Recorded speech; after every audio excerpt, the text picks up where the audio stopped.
So Laura and I both have the same intention, and I don't want to put words in Laura's mouth, but I know it's not the words really. It's what our lives are devoted to, which is peace and happiness, freedom, and the capacity to respond to life rather than to react through our unconscious conditioning. And in that we meet, and yet we bring with ourselves each different skills and different perspectives, and they both fit really well together, which is why we love to teach together. Because as I see it, I'm not an expert in mindfulness as a practice, but I would say I'm very well practiced at being mindful of my own thoughts, mindful of my body, mindful of my habits and patterns and reactions. And that what that did is give me the capacity to then investigate and inquire. And then this final, let's say final inquiry, which is who am I? And I think many people are not quite ready to really finish the story of who they are. And many people are, and many people think they're not ready and really are ready. And many people think they are ready and are not ready. And that's all okay and all welcome. That's why I love combining what we have together, because being mindful is needed for anything. It's needed to regain your capacity to respond rather than react. And it's necessary for awakening, to be able to investigate yourself, observe yourself. So that's my little introduction about how we come to be teaching together. So true. And I think I love that where we overlap, there can be so much play. Like the collaboration that comes from it, there's a playfulness and a creativity and a spontaneity that comes from it that is it really directly comes from both of us just being devoted to really showing up in the present and supporting what's arising. And that doesn't mean that it's all, you know, that it's all rainbows. We're also really touching on, I think every time we speak, touching on the most complex, the most serious things that can come up for any one of us. And so I find that there is something really supportive that comes together when we work together. And I think the devotion to live that ourselves as well as support others in that really truly is where we meet. And I'm so grateful. Yeah, me too. Yeah, and we love the questions. So thank you to everyone for all these questions that you sent in. Not just questions, but let's say topics, because we're here not to be mindfulness, and self-inquiry are not about the rejection or ignoring the challenges of what it means to be a human. It's actually fully inclusive. And so we love to invite the challenge so that we can watch it, observe it, and then inquire into it. And from what is coming in, these challenges that you shared, and thank you from me as well, are really deep. I mean, these are really profound things to navigate, and it's so exciting to me that there's been this choice to turn to mindfulness and inquiry as a support as you navigate these challenges, because truly that's you're already turning your attention into your own wisdom, and that's exactly what we keep turning, hopefully what we keep turning your attention back to if we're playing our role properly. So there were so many, and we won't be able to touch on all of them today because I think there's 25 to 30 of us here today together, but we're gonna try and touch on a few of them, and yes, yeah, really excited to dive in. So we're going to start with silence, and just really to, I think the point is that silence is actually the ground, that finally to be in silence is to be with yourself. In silence, there's no other people in your head, there's no future, there's no past. It's just you with yourself. And in that silence, you can also access a deeper wisdom, a deeper intelligence than your own conscious mind. We tend to have a conscious mind that is chattering, and we'll be observing that later in this call. But we tend to listen on that level of consciousness, on that level of the conscious mind that is talking to itself, commenting, describing, labeling, trying to fix.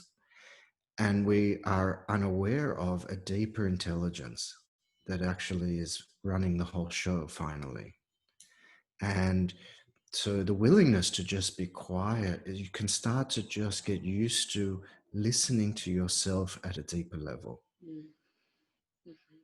So that's how I would frame why we sit in silence.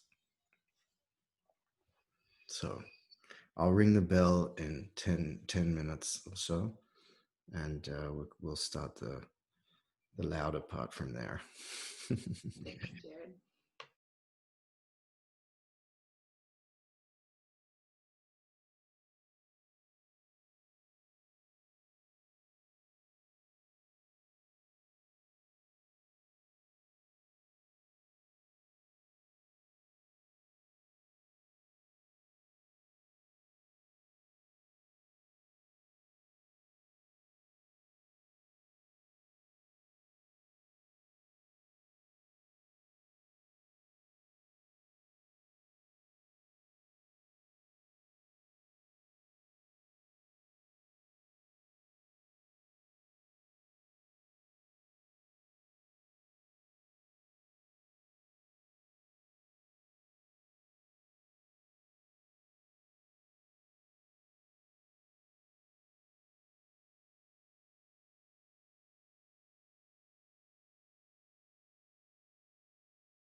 Thank you, everyone.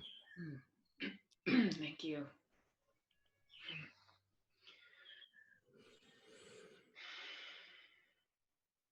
So we thought we would just each one of us take a little bit of time to just talk about what we mean by mindfulness and self-inquiry. And I'll start with mindfulness. And when I really tune in to the experience of moving into mindfulness is, it's moving into our capacity, which is already here. And this is the thing, it's moving into who we are. It's moving into our true self, this capacity to perceive really clearly. We have this capacity to tell the truth about what's arising in our experience, and simply take that in, pause and take that in a way that isn't full of blaming or shaming or trying to fix or judgment. It's really this, and this isn't a capacity that we hang out in often until we start practicing it. So this is the interesting thing about mindfulness, that even though it is who and what we are, it's not our tendency. Our tendency is to be following and serving these unconscious habitual tendencies that come up anytime we're experiencing any kind of pain or discomfort or vulnerability or even love and joy. And these are some of the things that you wrote in. It's so big when these things come up that it feels like we can't bear it. It feels unbearable. So we create these strategies. And this isn't a bad thing. It's innocent at first. It comes from self-love. It comes from a desire to protect ourselves from this enormity of what feels so unbearable, positive or negative, if we're going to classify it. And so we live managing and directing and controlling these strategies. That's usually where we are. And then we notice, so something will come up in our experience and we don't like it for whatever reason. So we quickly move in, most of us, trying to either repress it and ignore it, or fixing it, or indulging it. And then we wonder why we're feeling exhausted or flat, or why we can't open to love, and we're more in touch with fear and sadness and anxiety. So mindfulness is really this, it's a choice. It's a willingness to say, okay, what's really going on in this moment right now? To stop and take stock and really tell the truth with this tone of compassion. We're not saying that you have to like it in the least, but if something painful, if something really painful, if you're grieving, if that's what your experience is, instead of mitigating the grief, which is what we do because grief is heavy and excruciating at times, instead of opening to it, we're managing it.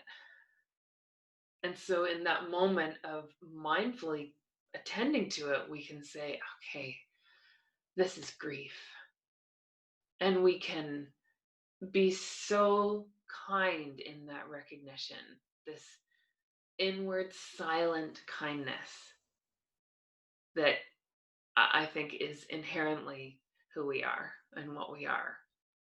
So to me, this is mindfulness. This is really bringing this deep awareness, moving into our capacity to be able to really be aware of what's coming up internally and externally with an attitude of compassion. Thank you, Laura. Yeah. It's something about telling the truth as well, because quite often the management of our emotions, we actually lose contact with the deeper emotion or the deeper response that's happening. And we go into another response as a way to hide the deeper response. And so, telling the truth, you actually uncover the root response that you have. And by meeting it and facing it and telling the truth about it, you actually experience yourself naturally in the moment. And feelings get, I hate using this word processed, but it's like as if you lose something of great value, like a partner or a mother or a child, there's enormous grief as a way to process that loss. It's natural and it's appropriate. And if you let yourself feel that grief fully, you'll feel it for some time and it'll pass, and you'll allow it to pass because you have met the pain of it fully. You've grieved. And so you kind of feel naturally ready to move on. If you don't want to feel that pain, like Laura is saying, then you'll go into some other management process. You'll try to avoid it or try to fix yourself. And then you won't ever really meet the true grief of that loss. And it'll be with you for longer, hiding in your subconscious, waiting for you to face it and meet it. S- I was just gonna say that's right, and telling the truth, you don't have to know what it is in order to tell the truth. And this is really important. You can even tell the truth of there is something going on and I have no idea what it is and it's scaring me or whatever that is. And that you don't have to know. In fact, the moment you know, then you're not telling the truth anymore. Yes, you can always tell the truth, even if the truth is in that moment, I don't know, but I'm feeling this. That's the kind of entry point to the next level of your capacity to name what you're experiencing. So then what is self-inquiry? It's really to follow on from what Laura said, is that all the strategies, if you really are mindful of what is my mind saying, what are the emotions about, what am I feeling, how am I responding, you will find a root issue at the root of all of that, and that is the story of me. That what you find is that everything that happens in the world, in your circumstance, in your life, but also everything that happens internally in your body, in your emotions, and in your mind, is all somehow related to me. It's always, what does this mean about me? What kind of person am I? How well am I doing? Am I succeeding? How do they see me? Is this going to affect my chance of survival? Is this going to affect my image? And the more mindful you are, the more you might just start to notice this kind of narcissistic encapsulation of always thinking and talking to myself about me.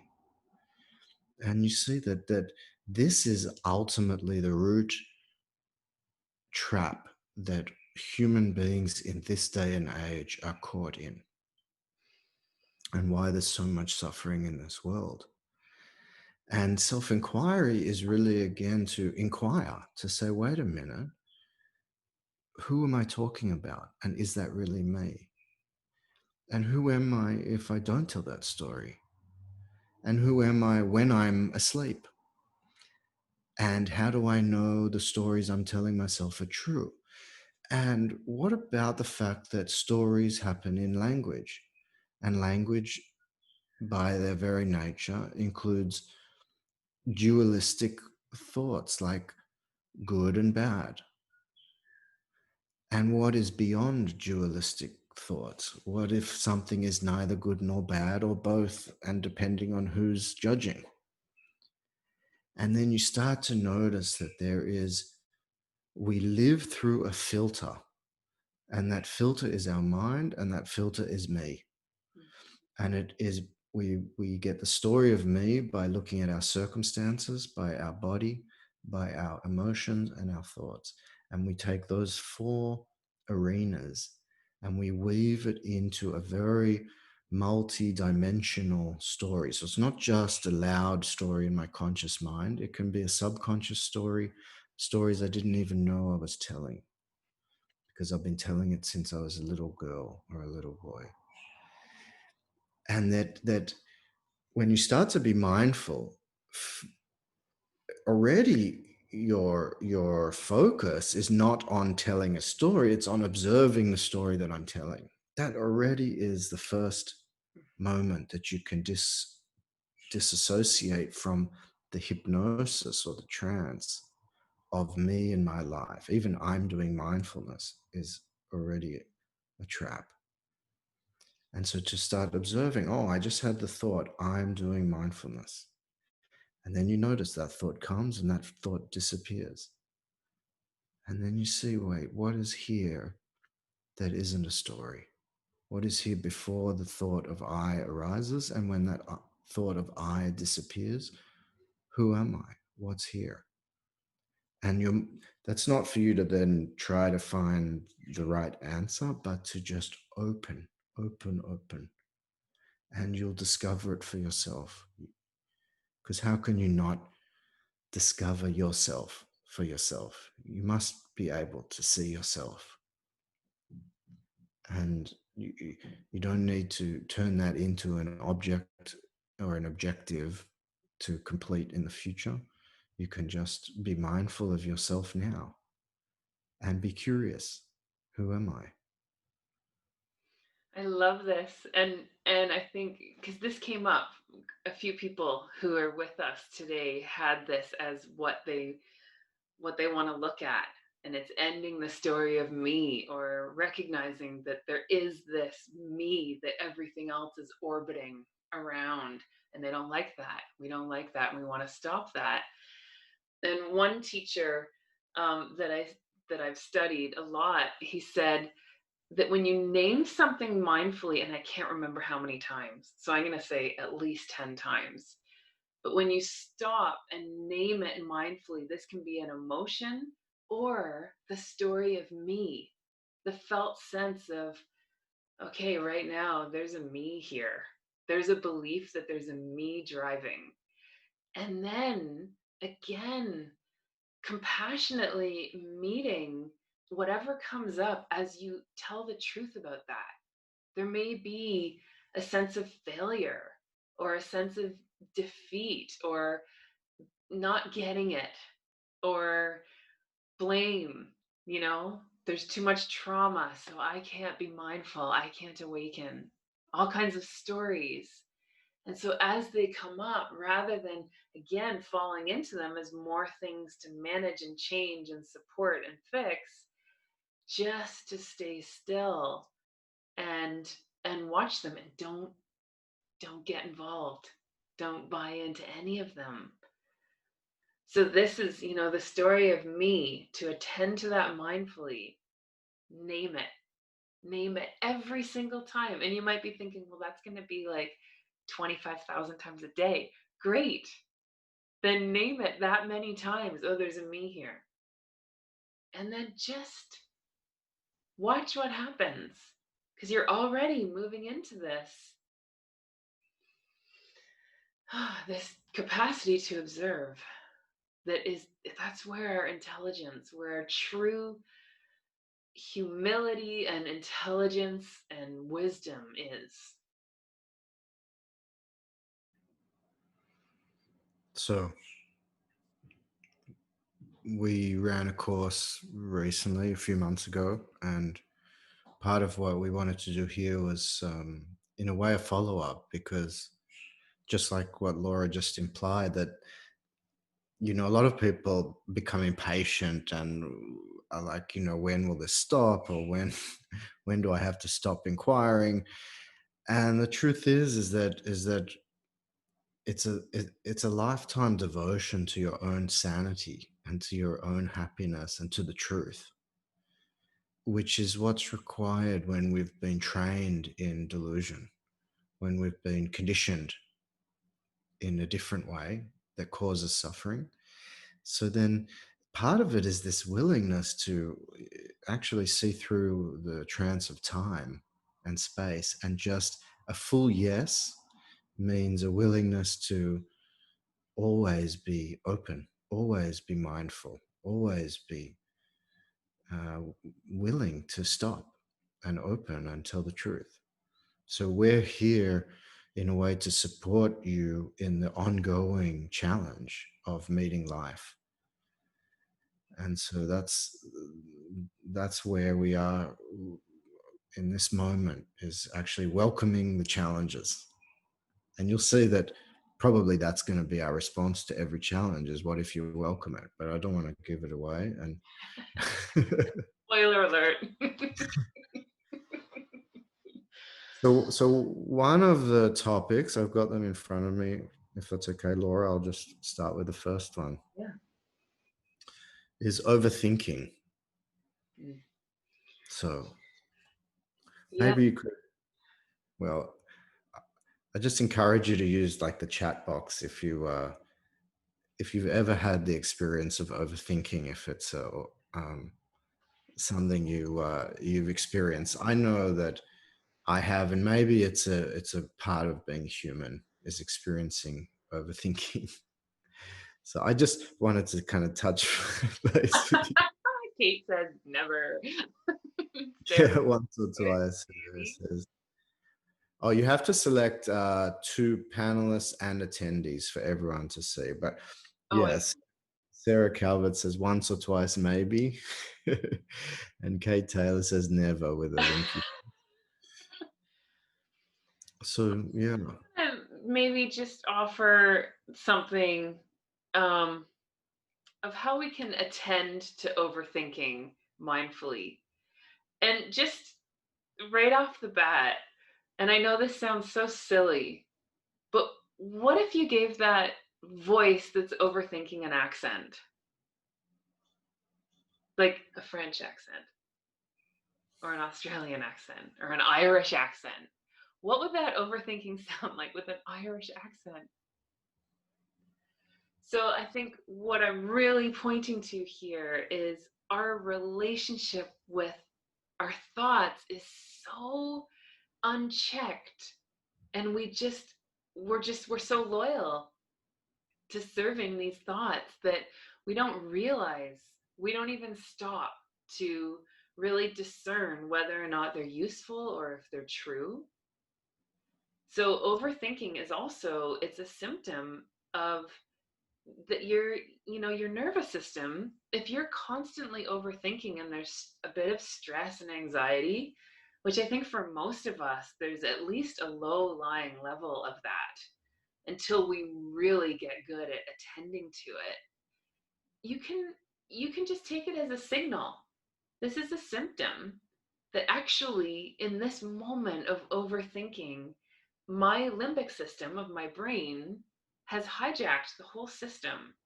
And so that means that the overthinking neurologically, you actually, when you're caught in that, you don't have the capacity to come into your prefrontal cortex where you're able to really see the big picture, where that signal of safety has been set off, where you can really take it all in. So I would also say that if you're, trying to figure out how to attend to overthinking, that can be, a mindful response can be to pause and get your nervous system back online. And you can do that through some deep breaths, resourcing yourself. I love a compassionate gesture, a physical touch that really brings you back to the moment with support, and even grounding into the lower body especially, and really letting yourself relax into the moment. So that's, I think mindfully, when I'm overthinking now, I can, even when we're overthinking, we still have the capacity to say, oh, okay, I only have about half my brain working with me right now. I think I want the other half too. So the way I would describe it as I see it is that firstly, I agree with what Laura says, and I think to stop and to get back into your body is very useful and very important. What I would say is as well that in being mindful of this moment of overthinking, you can actually start to notice what it is you're avoiding actually in your body. Because overthinking is a strategy to be in control. It's either going to come from feeling hurt and so trying to figure out whose fault it is, where's the one that hurt me, what do they need to do to make me feel better, or what do I need to do to get away from them, or it's because of some kind of anger. Who did this to me, who's to blame, how can I fix or change the situation and make sure that they never do it again. Mm. And the other one is fear. Fear is probably the most common one, where because we can also be afraid of the anger and afraid of the hurt. And so there can be just simply a fear of really not being in control, of really there's some danger up ahead or something happened before. So we look at, for example, like a shark attack coming from Australia. That's a natural metaphor for me to use. That the time you'll be overthinking is not during the shark attack. It's either before or it's after. When the shark attack is happening, you're focused on survival.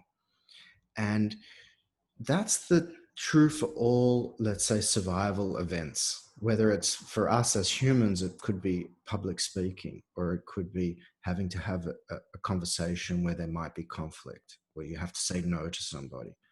And so before that, is when there's going to be overthinking, is projecting the danger into the future and trying to figure it out and trying to control it so that you're safe. And then after the event, thinking about what went wrong and how you could have done it differently. And so it's, but in those times, we're unaware that we are actually living in a fantasy dream world or nightmare world where we're trying to survive an event that isn't happening right now. And so if you take a moment to stop, tell the truth, this event is not happening right now. There's no danger. There's no danger right now. The danger is potentially ahead, but when that danger comes, I'll be there and I'll face it directly and we'll see what happens. And so then when you stop, that's when you have to meet the unconscious terror of not being in control. Mm-hmm. Because that's the point, is that you cannot control that future event. You can't. It hasn't happened yet. The only moment where you can impact that future event is in the moment when it's happening. And so there's a lack of trust that in the moment I'll be able to meet this situation directly. And so that's really then telling the truth and observing, is to say, okay, I'm overthinking right now. Underneath that, it's all based in fear of the future, or some fear about the past.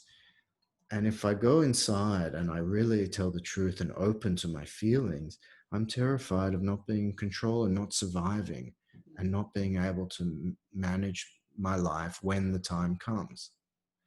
And so then you meet this terror of not being in control, because that's the truth. You're not in control. And then you face the terror and you find that it's not so bad after all.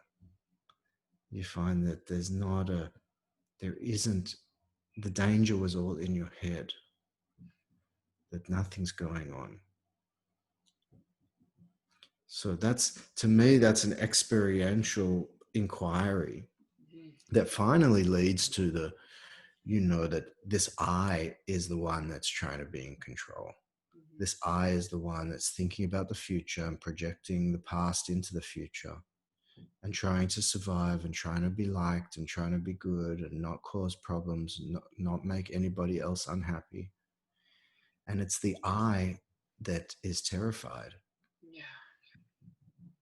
Yes, and I think what you're saying too, the more we actually turn towards that terror and touch it with our awareness, allow it to be here, then it's free to come up, and it's not controlling things unconsciously where we we act out in all kinds of strange unconscious ways all over our life.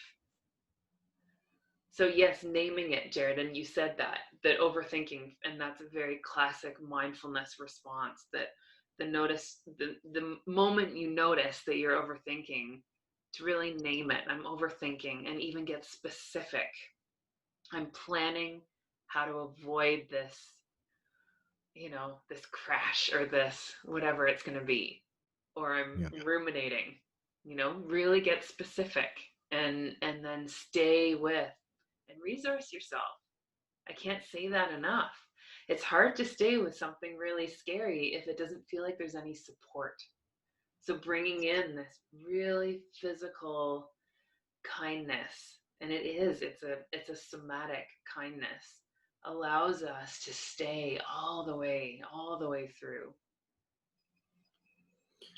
So one thing I would add around inquiry is that when we have a thought, we pretty quickly believe it, and because we think it's coming from me, I had this thought, and therefore it must be true. And we're not aware of really where thoughts come from and how thoughts are formed. That thoughts are electrical signals that go across our neurons of our brain and just connect dots as a way to survive. And it's not really coming from me, you could say. It could be coming from something you learned from your parents. And you can look at your parents and you can see all of the ignorance and the madness in your parents, but then you learn something from them, and then when it gets said in your own voice or said in your own head, suddenly you believe it. And so to say, okay, what if I am not my thoughts, and what if I am not the one thinking? What if thoughts are just happening and I am independent of my thoughts? And you see, it's true. How many thoughts did you have last week? How many thoughts did you have this year? And where are they now? And you know, you are still here, but all those thoughts are not. Mm-hmm. So I hope that that gives people some things to go on. And the other thing I would say is practice mindfulness. And we don't talk a lot about that, but if you do have a nervous system that tends to spin off often, a really nourishing and effective thing to do is just sit quietly like we did at the beginning of this call for 10 minutes a day. And if your mind is still wandering, that's okay. You might need an anchor. You might need an anchor like your breath, or the sounds around you, or the felt sense of your body. An anchor is something that is in the present moment that you can lightly rest your attention on. And just by doing that for 10 minutes a day, it starts to train your brain. So even those neural pathways start to get a deeper groove into what it's like to just be here without doing anything with what you find here, just being with it. Yes. And I'll be really honest to say that when you're ready, finally, don't touch any thoughts at all. Don't touch them. They only lead you deeper into delusion. You can have beautiful thoughts, and you can have true thoughts in the sense that they are accurate in their feeling and description, but they come and go. And you don't need to believe anything. You don't need to think something to make it real. I don't need to think about the moon. The moon is just fine by itself without my thinking. I don't need to think about Laura for Laura to have a happy life. And so I recommend to stop and don't touch a single thought, let alone overthinking. To me, two thoughts are overthinking. And it's not as a way to pressure you or to say something's wrong or right.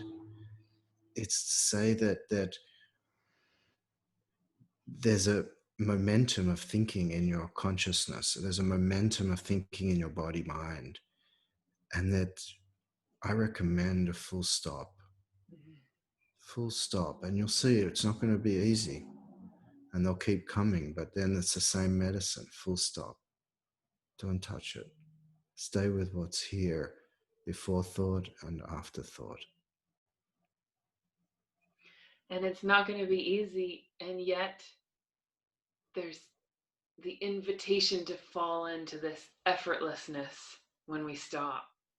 Overthinking and control, it takes so much effort to do all of that. We know that because we're exhausted from it. But when we really truly stop, which, yes, is terrifying, or whatever it is that you have to meet on the way as you fully stop, but to just open to it all, and that full willingness, then you can really fall into yourself. So looking at these, gosh, there's so many important and just just amazing things that you all brought to this. And I wonder, um, hmm, I wonder if we look at avoiding fully embracing love before we maybe get into opening up the lines, and seeing if any of you would like to bring something to us today. How does that sound, Jared?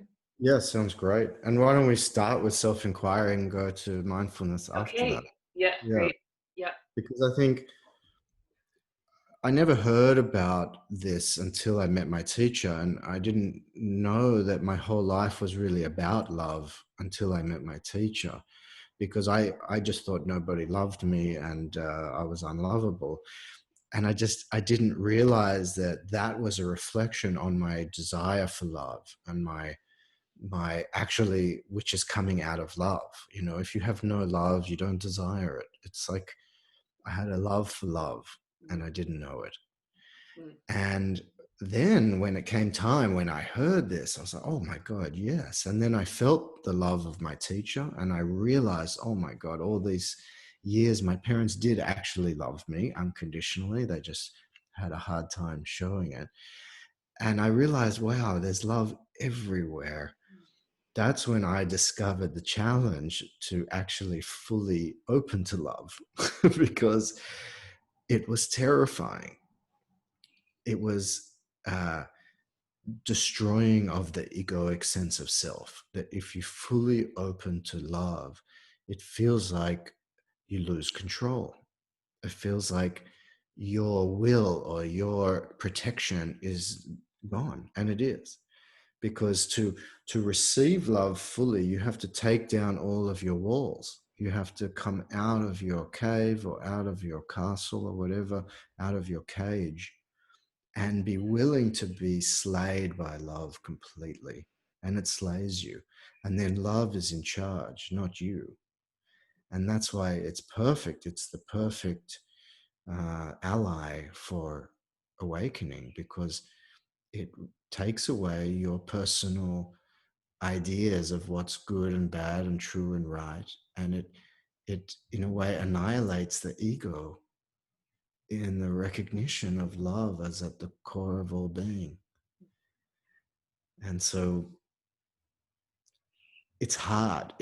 I'm saying to fully open to love's embrace is to face also your death, and it's to be willing to die for love, not physically, not do anything like that, but sitting by yourself and opening to your desire for love, opening to the love that you feel for people and things and life and yourself, and opening to other people's love, and opening for the longing for love. Because if you follow that longing for love down, you'll see that it comes out of the depth of who you are. And so I recommend it, but to say that it's not, you can't be in control and fully open to love at the same time. They don't go together, because love is in control. Yes, love is in control. Yeah, and this is grounds for such the potential for such deepening of self-recognition. I think in the moment that we can feel outside of love, I think someone wrote, avoiding fully embracing love, or not being able to be in touch with love, or not being able to receive love. The fact that you wrote that is really good news. You're aware, maybe you're in a painful place, but you're aware that there's a belief that you're not able to embrace it. So this is the first breadcrumb. And to actually, instead of doing anything about it or falling into, self-hatred or defeat, just saying, okay, so there's this thought that I can't embrace love. And if you just even hold it open like that, already, I mean, I can already feel it in my body that I don't know if that's totally true. So to just name the thought, I'm outside of love. I can't embrace love. Okay, so good. That's the first point. Now, do you really, as you let that be here, and the pain of that, there might be a deep grief or a deep loneliness, a deep longing. Open to that. Keep opening, like Jared's saying. Just let it slay you. Are you willing to meet, crumbling tears, like a shattered heart? And if you're willing to let your heart break, that's all that's required. Yes.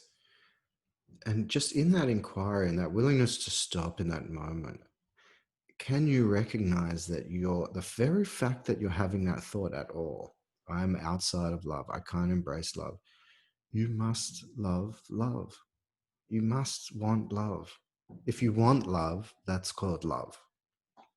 And so to tell the truth, oh my God, this longing for love, this is love. And to just be in touch, because generally we just look on a superficial level as love being when somebody else shows me that they love me. And love is so much deeper than that. It's so much more connected to who we really are, but not in an esoteric way, in a real way. It's actually the way that we go into our head and conceptualize love and conceptualize other people and conceptualize ourselves. That's how we end up feeling separate to love, because we're living in our head. Love is not in your head. And so if you're willing to get out of your head and to name what's here, stop and open and tell the truth, then you might discover you are a lover Yeah. of love. Yeah. Then you, instead of going, when will that other person love me, or somebody, when will somebody else love me? You just start to tell the truth about your own love and get in touch with your own love. And then you end up, it's like love starts to flower inside. And as love flowers inside, it starts to naturally flower outside. And as your love flowers outside, the bees get attracted to your flowers. Mm-hmm. And it's like things start to shift and change quite naturally by itself. And it's like a flipping of the matrix or a U-turn that happens there of this outward, at least in my experience, this for so long, this longing that was outward, like you're saying, like I want that. And then my reason for being has been fulfilled. Like really, that's how deep it was. And instead of trying to get, which is the tendency, this is our default.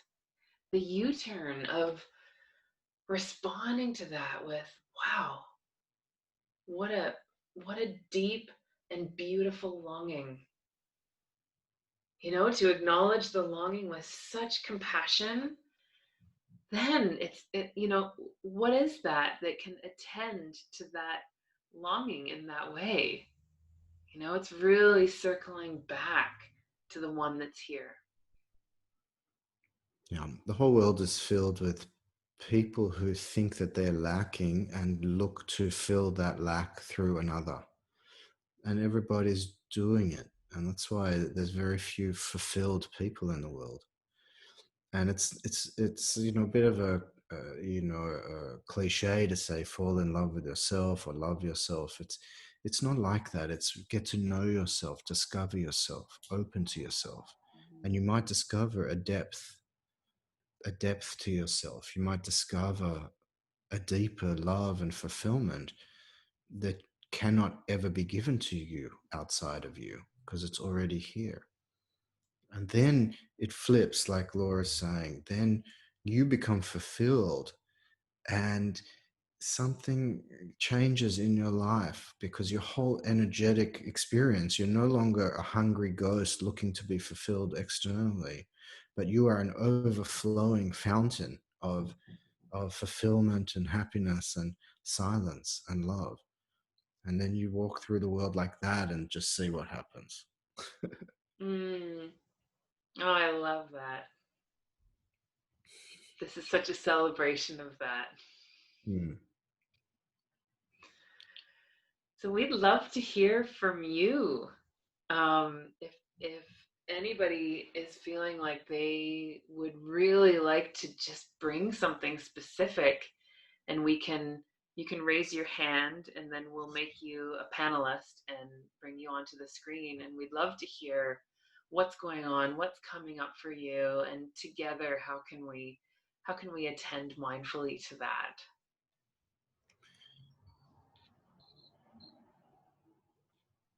It's really, it's like, it can be something very small in your life, but to me, it's always the tip of the iceberg. That's only a representation of a much deeper possibility for realization. And so we welcome your specific, particular challenges. But maybe while people are kind of sitting with what's going on and whether they want to take the risk of exposure, we can just talk about another topic that somebody sent in before. Oh, Sarah's put her hand up. Let's hear from Sarah. We could just address all these topics, but we do want to hear from you. Definitely. And we really wanted to reconnect with you. Here she is now. There's me without my hair, and here's me with some more hair. Hi, Sarah. Hi. So good to see you. Good to see you too. Wow, so this call is perfect timing. I had intended to come to this call, and 5 minutes before the call, my dog has escaped. This is like, it's thundering, and he took off. And so I started to get into the story of like, I'm the worst owner ever. Why didn't I put him in his crate 10 minutes before? Like just this whole story. And so Jared, the shark story really resonated with me because it's like, I'm imagining that he's got hit by a car. He's on the main road. He hasn't had dinner. He hasn't had breakfast. It's like worst case scenario that I'm created in my mind. Whereas I have no idea. And in reality, the last time this happened, he was brought into a home and like given food. So he was like a king, So he was on a play date. Totally. I know. And even if, let's say, he's in trouble somehow, yeah, you meet the actual situation directly rather than adding to it, because you can't change that. I know. But by thinking of all the worst case scenarios, you're just adding to the degree of suffering to everybody and you look and see, is it useful? Like, does it actually help you or the dog? So yeah, and it's interesting. I noticed what I put in your questionnaire when you register for the course. What are you having problems or issues with or challenges? And mine was like acceptance, and it just was so perfect. It's like, I'm not accepting what's going on right now. I'm creating this whole drama. But it was short-lived. I was like, no, I'm here. I'm, with my community, and he's either having a great dinner or he's under a tree shaking. But whatever is happening, I have no control over that. And then there was like a quiet. And so thank you for reminding me. You know, it was like, wow, perfect timing. Hmm. I thought I missed the call because of the time change.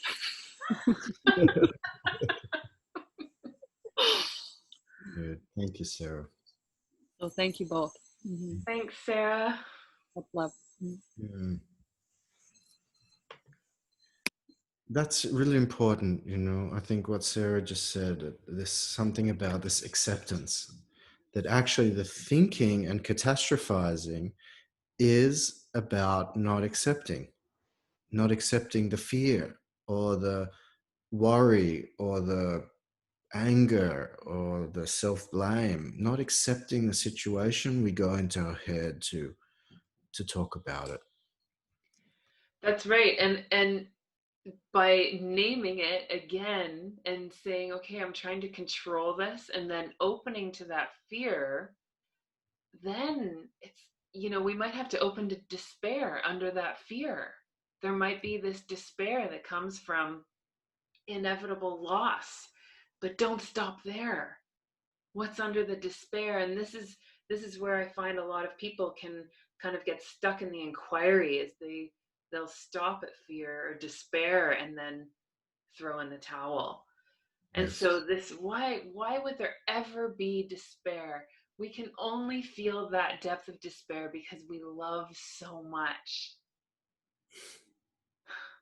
It's the only reason. If we didn't love, we wouldn't care. So Christian, can you turn on your video, on your audio?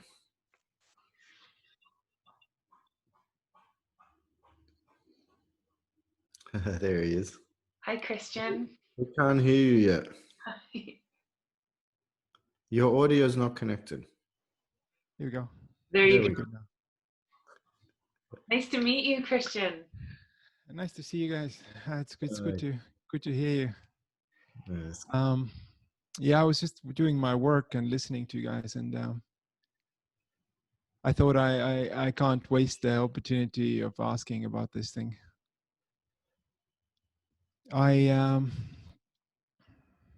If I just sit by myself, like I immediately like fall back into this like peace and this silence and then just like calm.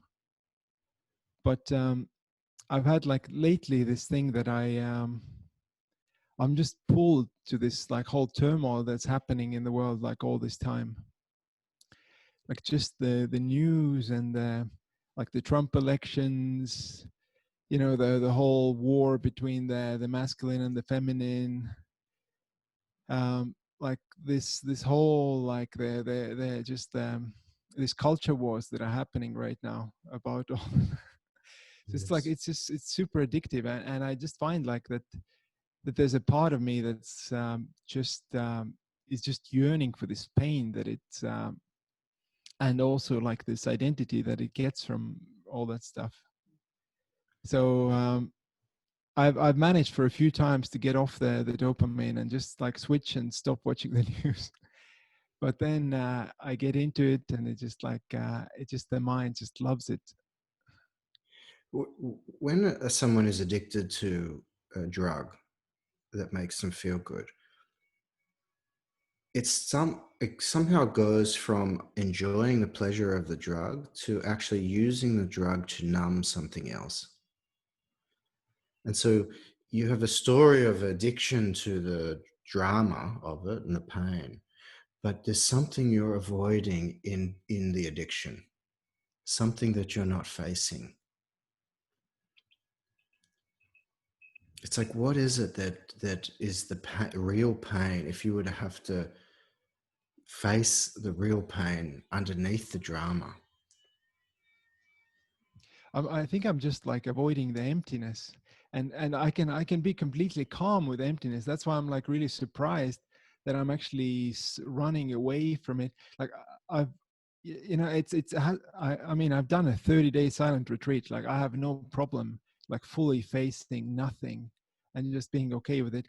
But then like I find this pattern that I'm actually like really trying to fill up like every single second. so that there wouldn't be like a single pause of that, like just the nothing. So, which is like, just doesn't, I don't know. It's just, yeah, but I notice it happening, but I don't really have an idea. Like, should I consciously just cut all the dopamine and just like be in emptiness, or should I, like, you know, I'm kind of letting everything just go as it goes at the moment. But Christian, the only problem is you, is this I. The I that loves silence, and the I that loves drama, and the I that's scared, and the I that this. That's the one that's afraid of emptiness, because that one doesn't exist. So it's afraid of emptiness because it has to face true emptiness, which is the end of all of your control, all of your opinions, all of your desires. It's really, because you can go to a Vipassana and silent meditation, and you can go to silence, and you can go to this, and you can go to that, but the one who's making those decisions, and the one who's going, who is that?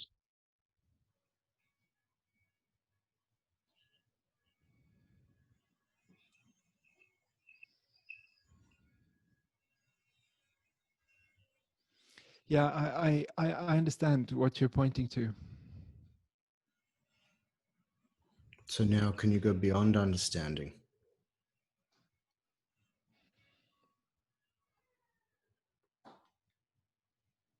What's beyond understanding?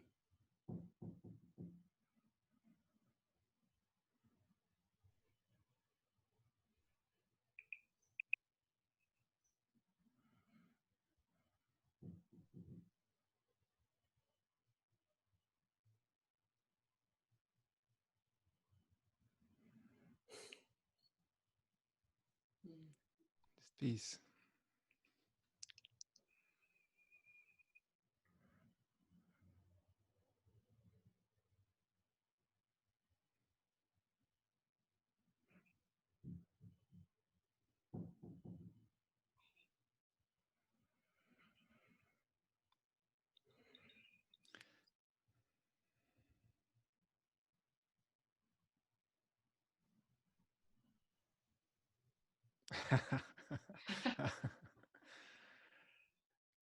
Yeah, so it's unnecessary to pick up anything that it brings you, the mind.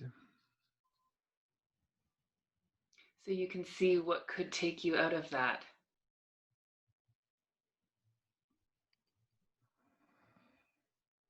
What might tempt you out of that. You saw the tendency to pick up the next thought and create an I that's either in peace or in drama, or an I that wants this or thinks this or knows this. So all of this pull for like this content of the mind is just it's the I. Is your own pure consciousness pulled towards anything? Your pure consciousness that's hearing my voice, that's here, that's seeing things, that sees the computer. If you get in touch with your own natural presence, can you feel your presence? Can you recognize it? That's effortlessly listening, effortlessly present. Can you get a sense of it? Yeah.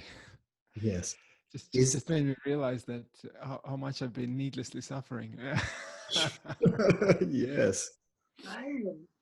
That's right. So you look and see that your presence is not particularly attracted to drama. Presence is not. It's the I that actually arises in the drama, or arises in the presence. This I that needs drama to be real, to stay alive, to take the attention off the abyss of the unknown that is actually at the root of the I. Yeah, I guess there's like a thought that I believe that that I'm not sure if anything's going to happen at all if there's no I like doing stuff. That's the greatest kind of snake oil salesman thing the mind does, because nothing happens in the mind. Everything's happening outside the mind. Reality is here. Mind is all make-believe. It's so good to see you, man. That's And it's nice to meet you.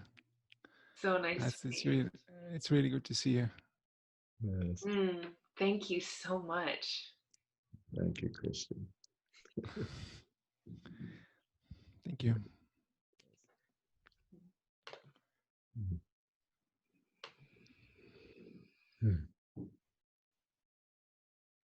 Veronique.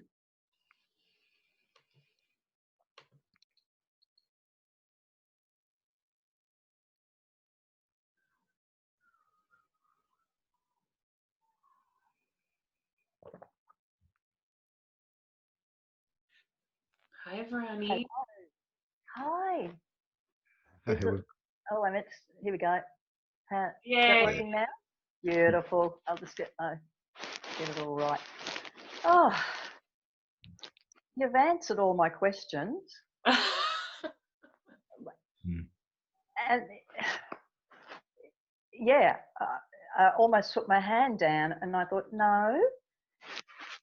When I go back to the thought of I, how do you put it? The biggest, I think I've got it down to, and I think Jared, you nailed it. If this goes on forever, this mindfulness and self-inquiry, so be it.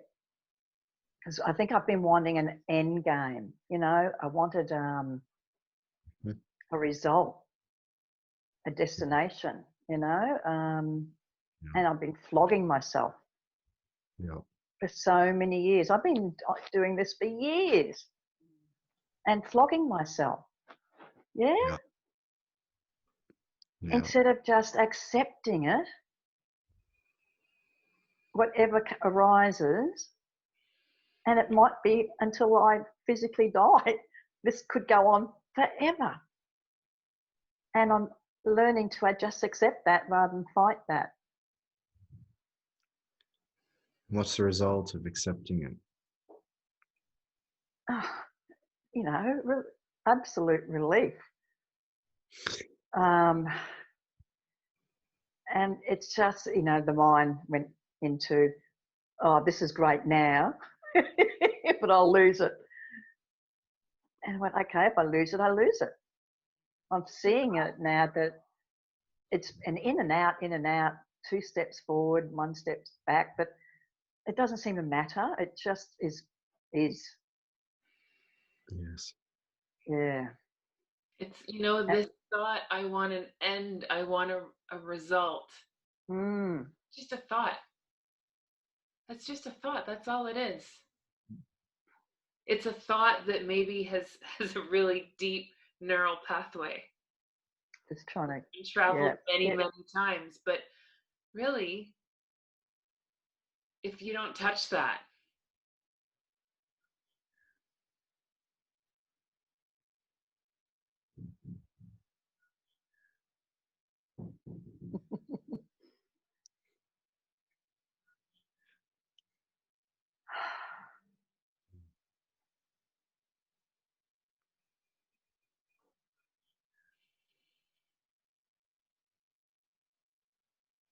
this is very good.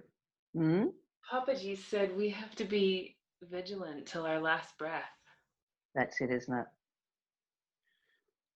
I would just change it from have to be to it being a choice, like actually Laura said earlier. It's a choice of love. It's a love for the truth, a love for yourself, a love for what's real, a love for science, a love for love. So why not have this love affair until your last breath? That's what's happening. Yeah. Maybe for the first time, I'm starting to really own that love, not run from it. Yeah. I do want to know something. I get to the abyss. I get there. I don't know what to do. See, that's maybe a 6 fix. I don't know what. I don't know. That's right. Jump. Go. I don't know. I just. Ooh. Say it again. You can't know. Trying to know is how you avoid falling into the abyss. Okay. The abyss is the unknown. Mm. So let it swallow you. Let it take you. And admit that you don't know.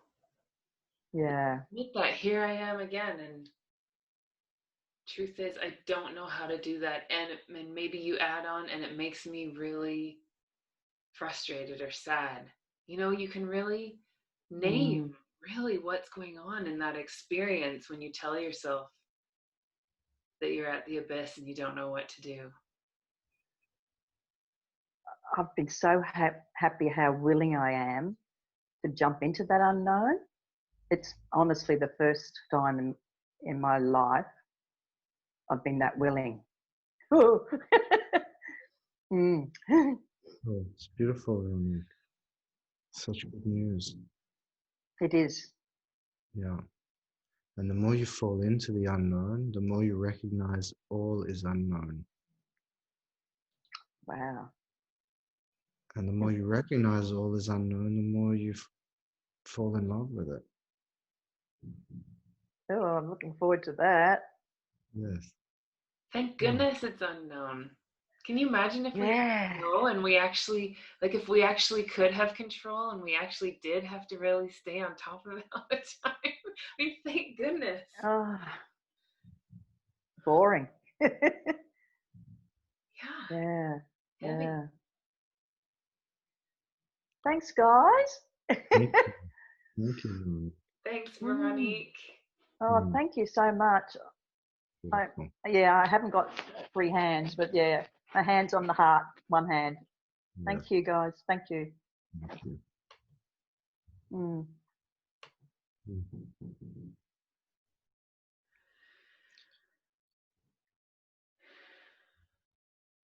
Michael.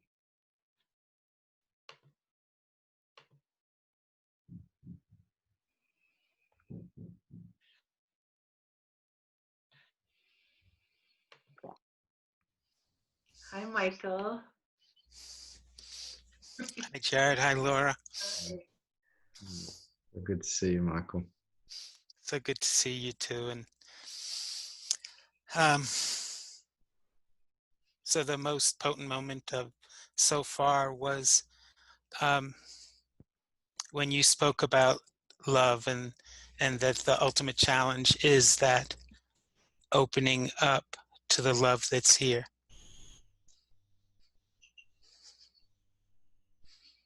And you know, it started out this just sense of a gray solidity in the center of my body that was stopping me from opening up to the love that's here. And then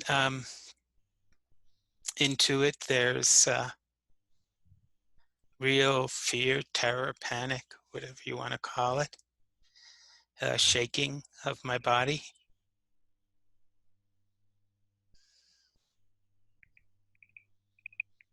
what's even deeper? Intensifies. Yes.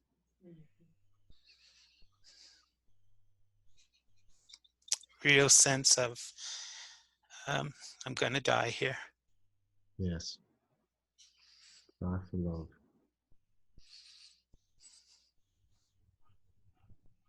That's it.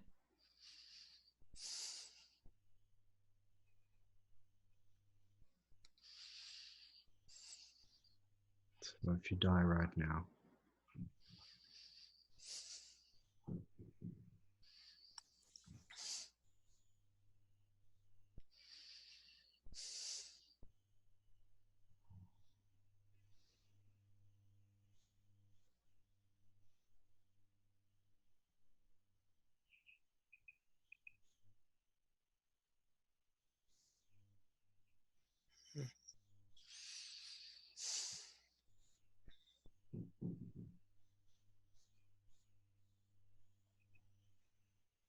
What's your experience? Such this resistance that felt like a rock just melted. What's life after death like?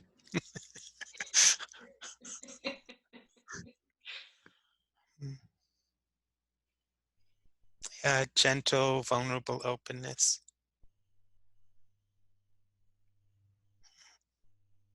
Can you feel love?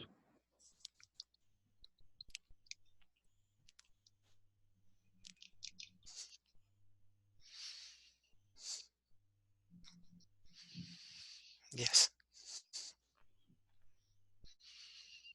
Overpowering. Yes.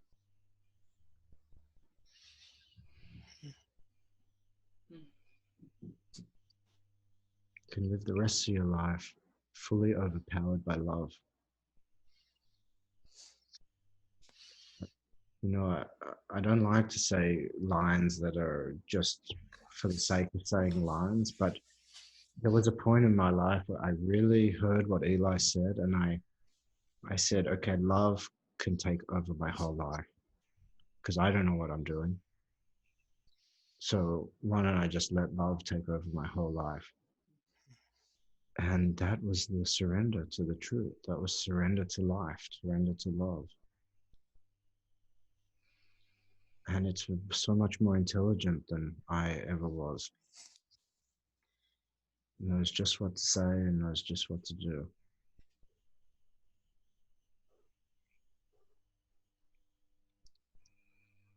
Yeah, that it's so clear how much smarter than me that is. That's the truth. So that then for you to be smart, you have to hand the reins over, hand the control over to love.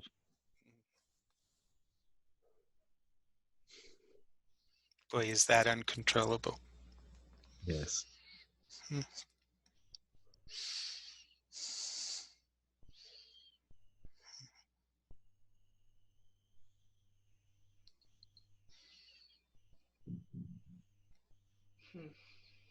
Thank you so much, Michael. It's so beautiful to see you.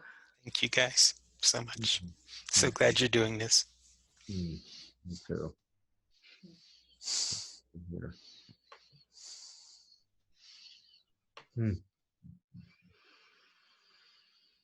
Oh, so beautiful. You know, in that, like Veronique was talking about meeting the abyss, and Michael in that gray solidified,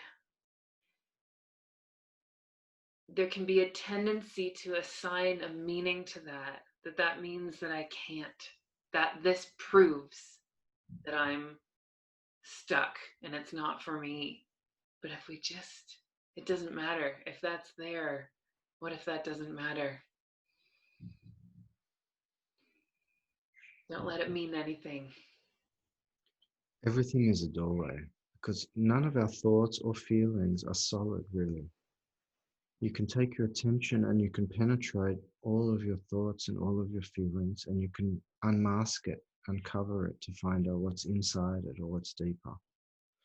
So even the strongest tension or anxiety in the chest, you can actually open to it and go inside it, and you can find out what's deeper, what's underneath the fear. You can keep going until finally what doesn't come and go will reveal itself. Your nature that is infinite, infinite in depth, will reveal itself. Yes, and not making any of it wrong. So maybe there's a numbness, just a numbness that's here, and really allowing that to belong. That's not something you have to overcome or get rid of. It's not a mistake. It's not evidence of your failure. You can even say, it's okay. Okay, there's numbness, and it's okay. It's okay that there's numbness here. You can say that out loud as a signal to your deep, the deepest parts of your being, not resist that or cover it over. but instead to just stay open. So just to finish off, what if you just let yourself get comfortable in the chair and just actually start to let your attention drop inside? And you could start by noticing that you can hear the sound of my voice. And you might also notice that your body is starting to relax as you're invited to relax. And that all of that can be a signal that actually in this moment, you know that you have permission. You have this space and the safety to stop and open and let your attention drop inside.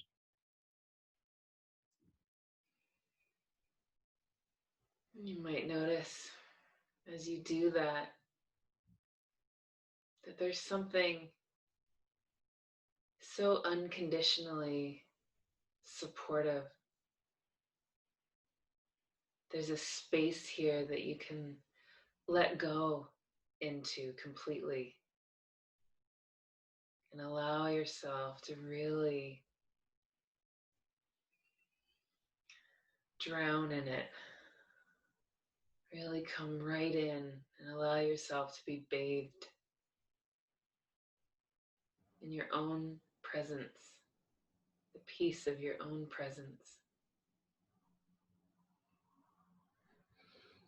Think about all the trials and tribulations that you've had to go through to get to this moment and how you did it. You survived, and here you are. It's unbelievable. And you can recognize that there is some unknown forces that drive your body, that drive your capacity to survive, that you might be a smart person or a nice person or a loving person or a creative person, and that all of those gifts, you didn't make it happen. Somehow they were here already, naturally. And so you can recognize there's a force in this world that is greater than your own mind, greater than your own decisions and choices. And so in this moment, you can surrender to that and let it be here. So you can stop making any effort to fix or control or figure anything out or do anything or be anybody. Just let everything drop away and let yourself, as Laura said, to drown in your own being.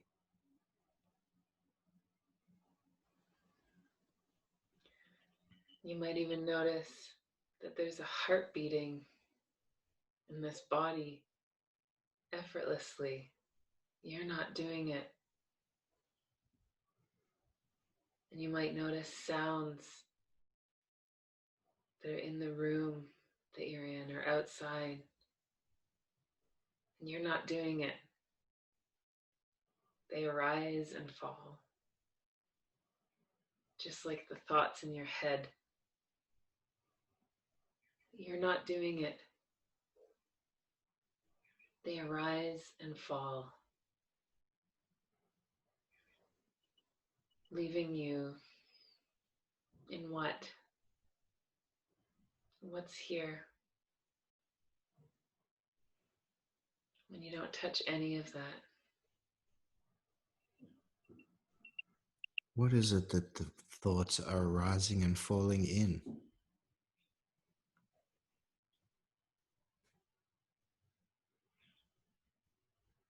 Just this very subtle shift of your attention from the content of the thought to the space within which thoughts are arising and falling.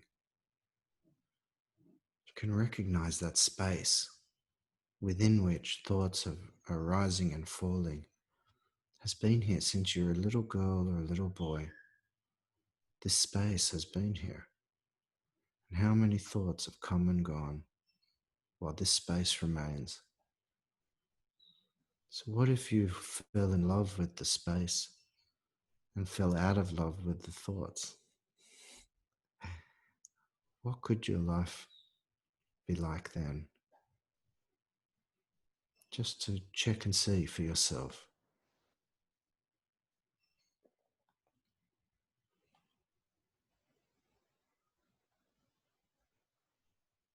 And in the same way, as thoughts have arisen and fallen within this space, so have emotions coming and going. Big ones, small ones, scary ones,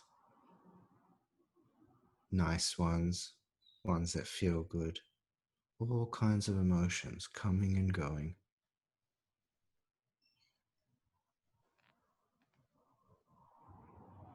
Now that you can recognize the space within which they're coming and going, I wonder if you can notice this capacity to observe your emotions in a different way, with new eyes, with fresh eyes. If you had totally fresh eyes, how might you see your emotions in a different way, freshly?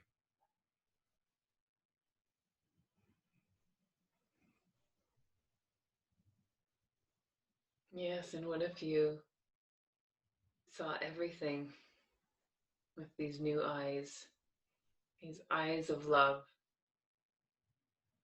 You don't own any of it. Nothing that arises means anything about you, and yet you can perceive it all from these eyes of love.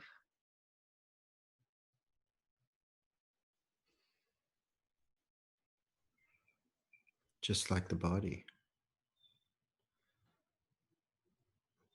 We think there's no separation between me and my body. And by the very fact that we use the word my body, it implies ownership, mine. So who owns the body? Whose body is it? Just for a moment, what if it's not your body? What if it's life's body? What if you don't have control?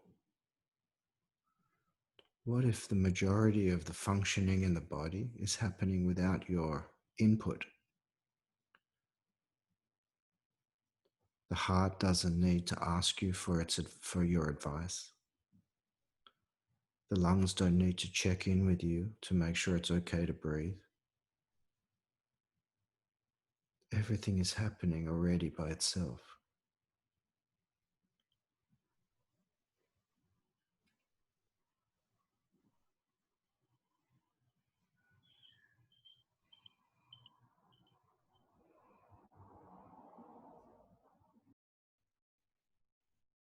As you prepare to come out of this, come back into your life, we invite you to not come out of this. You can even open your eyes if your eyes were closed. And just notice what happens as the visual field comes back in,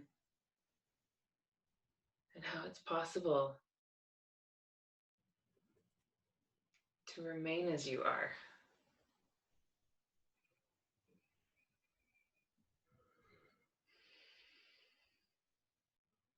So recognizing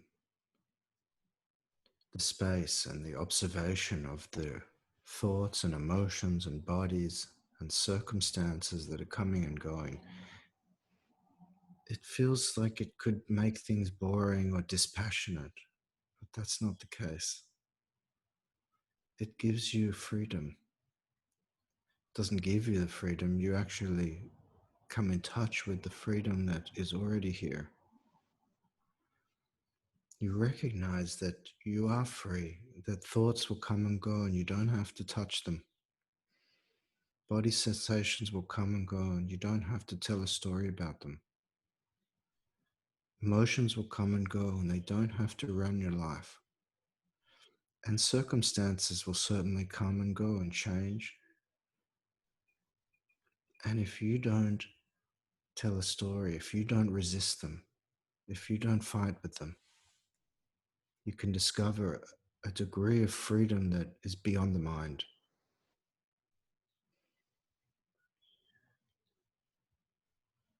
So thank you everyone so much for your attention. Yes, thank you so much for joining us, and this has been so rich. Yeah. So we look forward to when we might see you again. Yes, thank you, Christian. And yeah, we invite you, if you want to continue the inquiry, that maybe next year, I think we plan to do a 6-week course again, just a deepening of what we discovered here, and we'll let you know when those details come around. Thank you so much, everyone. Yeah, thank you, Laura. Thanks, Jaron. Mm. Thank you for all your messages too, everybody. Yeah. Okay. Okay. Bye, everyone. For now.